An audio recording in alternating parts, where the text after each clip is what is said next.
It's a new year and a new chance for you to make a fresh start with your compliance. We're going to be bringing you a daily tip, strategy, or idea that you can use to improve your program. Here's your host, Tom Fox, the Compliance Evangelist.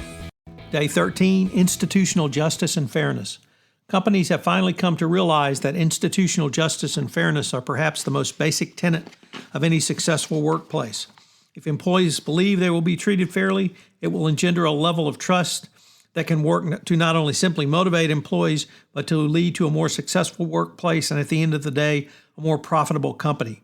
This encompasses the entire life cycle of the employment relationship, from hiring through separation. It works in areas as disparate as compensation and incentives, discipline, promotion, and internal reporting. On this final point, Kyle Welch, in his paper, Evidence on the Use of and Efficacy of Internal Whistleblowing Systems, noted that a robust whistleblowing reporting system speaks to a functioning and ethical corporate culture. Employees who can report issues in a fair manner without the fear of retaliation are more empowered to make the company run more efficiently and more profitably. Yet an equally interesting finding was that where there is a robust internal reporting, employees are more likely to speak up to improve overall business processes, thereby making the company more profitable. The issue of institutional justice is most clearly seen in the area of discipline. This can be in the overall application to a compliance program to all employees, board members, and senior managers. As noted in the 2020 FCPA Resource Guide, a compliance program should apply from the boardroom to the supply room. No one should be beyond its reach. The DOJ and SEC will thus consider whether, when enforcing a compliance program, a company has an appropriate and clear disciplinary procedures, whether those procedures are applied reliably and promptly, and whether they are commensurate with the violation.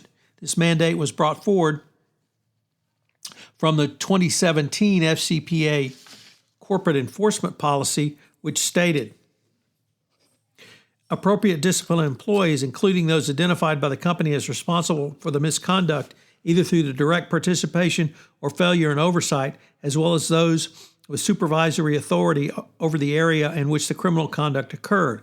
All of these concepts were continued in the 2020 update as well.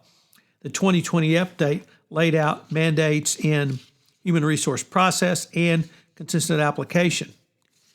One of the areas in which HR can operationalize or help to operationalize your compliance program is to ensure that discipline is handed out appropriately and consistently across the organization, and to reward those employees who integrate such ethical and compliant behaviors into their individual work practices.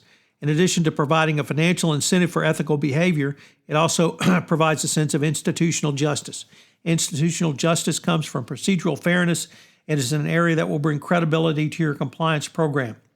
Today, that institutional justice is called the Fair Process Doctrine, which recognizes there are fair processes, not arbitrary ones, in the processing involving rights. Considerable research has shown that people are more willing to accept negative, unfavorable, and non-preferred outcomes when they are arrived at by processes and procedures that they perceive as fair.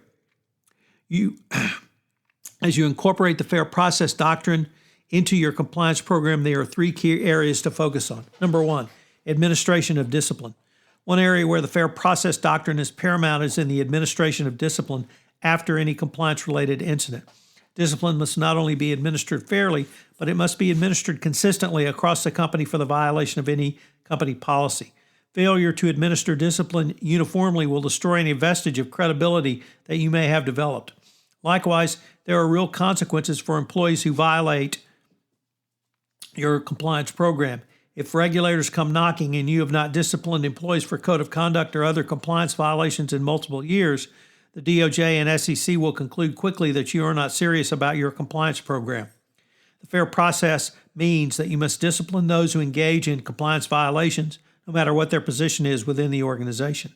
Employee promotions is number two. And in addition, the area of discipline, which may be administered by the completion of any compliance investigation, you must also place compliance firmly as a part of ongoing employee evaluations and promotions.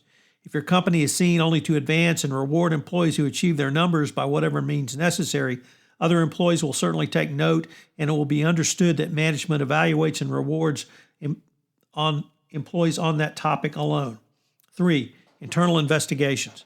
The third area of the Fair Process Doctrine is around internal investigations. If your employees do not believe that an investigation is fair and impartial, then it is not fair and impartial. Further, those involved must have the confidence that any internal investigation is treated seriously and objectively. One of the key reasons that employees will go outside of a company internal hotline is because they do not believe the investigation process will be fair. We're going to have a quick word from our sponsor, and we'll be back with today's 3 key takeaways.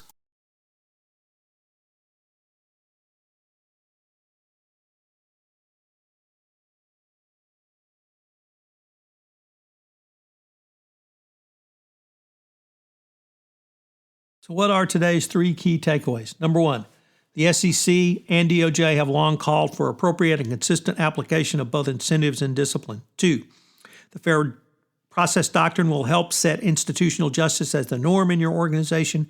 3, inconsistent application of discipline will destroy your compliance program credibility. I hope you will join us tomorrow for day 14 of 31 Days to a More Effective Compliance Program, where we take up the issue of risk assessments, how critical risk assessments are, what the Department of Justice has said about risk assessments, and how you need to incorporate them on an ongoing basis into your best practices compliance program. If you'd like information on any of the topics from this podcast series, please check out the Compliance Handbook 2nd edition, available at lexisnexis.com/Fox. This is Tom Fox again. Thank you for listening to this episode of 31 Days to a More Effective Compliance Program. I hope you will join me for the entire month of January, where I take a look at some of the significant changes in compliance and FCPA enforcement. 31 Days to a More Effective Compliance Program is a part of the Compliance Podcast Network. This podcast is a part of the C-Suite Radio Network. For more top business podcasts, visit c-suiteradio.com.